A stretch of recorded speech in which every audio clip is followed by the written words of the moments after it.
اولنی ابو صالح یو عالم تیر شوی دی، نیک عالم دی. د کور نه راووتو، په دې لښتي کې مڼه را روانه ده. دې دا مڼه راواغېستله، چې مڼه یې ولیده ډېره ښایسته وه، مزېداره وه، بس خرپ یې ورکړه. نو زه خو لښتي کې را روانه ده، قانوني جواز لري چې ویې خوري. چې دا مڼه یې وخوړله، ذهن ته یې راغله چې دا خو دې لښتي کې چا راپرېښې نه ده، دا راغورځېدلې ده، په خپله خوښه دا مڼه نه ده راغلې. او ما دومره زیاتی وکړه، پوښتنه مې ونه کړله. د هغه ځای نه را روان شروع. په دې لښتي په دې غاړه را روان دی، په یو ځای کې ګوري چې یو باغ دی د مڼو. یاره د دې نه خو کومه ونه نه ده راکږه. بل باغ یې ولیدو، بل آخره کې یو باغ چې د هغې یوه څانګه په دې لښتي راغلې ده، او دې چې کومه مڼه خوړلې ده هغه مڼه او دا یو شی دی د دې ونې. یاره د همدې باغ ده. دروازه یې وټکوله، باغوان راغی، په خپله د باغ مالک دی عبدالله ابن اسماعیل رحمه الله. دا ځان له یو عالم دی، د دې باغ والا عالم به کاروبار کوي، تجارت به کوي، مزدوري به کوي، محنت به کوي. تیارې ډوډۍ له به پروت دی چې راوړې خدای مو بخه. نورونو دروازه یې وټکوله، عبدالله ابن اسماعیل رحمه الله راغی. څوک یې؟ زه یم، د ابو صالح په نامه باندې. دروازه یې خلاصه کړه. ستا د دې باغ یو مڼه دې لښتي کې راغورځېدلې وه، ښکته تلې وه، ما خوړلې ده. نو ښه دې کړي که نه؟ نه بخشش راته، نه بخشش راته څنګه وکړمه؟ پویه نه شوم، غلطي رانه وشوله. په وخت سره به دې پوښتنه کړې وې. اوس اجازه اخلي، څه چل وکړم؟ نو اوس به شرط ته ځان ټینګې. نو یو شرط لرم. شرط څه دی؟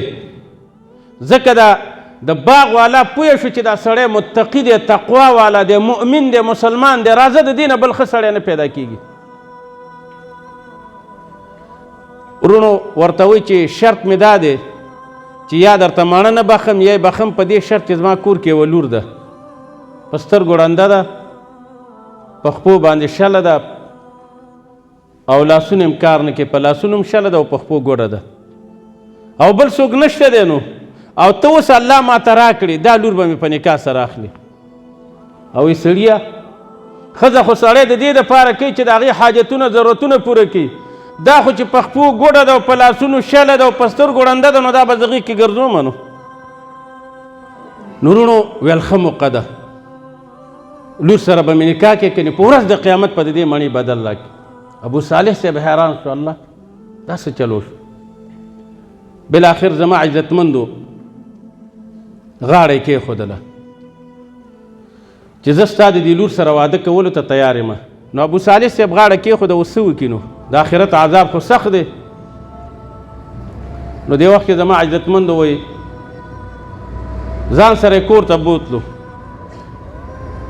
خپله لور یې ورته په نکاح کړه، کوټه یې ورکړه. الله دې دغسې خسران هر مسلمان ته ورکړي چې لور هم درکړي، کوټه هم درله درکړي، او د مهر پیسې هم درکړي. داسې چېرته پیدا کېږي؟ مونږ ورته د لتبند سرک دی لیس هم لیکلی، 20 منه غوړي، 40 منه وریجه، 2 خرواره لرګي. هلکه ټال چې جوړ کړی دی. څه کې 2 خرواره لرګي، 3 خرواره لرګي، ماچس، مالګه، مساله، دومره لیس ورته ورکړو. که دا راوړی شي ښه دی که نه؟ د چا لور دې کړې، د چا لور؟ خو د سرو زرو پچې کوي، هداسې په اسانۍ ته ودې. نو زما عزتمندو اسلام ډېر اسانه دی او ډېر سهولت دی پکې.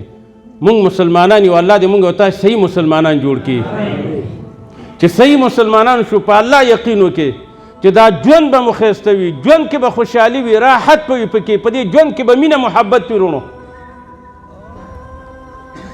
نو چې واده وشولو، نکاح وشوله، دا ورغې دې کوټې له چې دروازه یې خلاصه کړله، چې ګوري وروڼو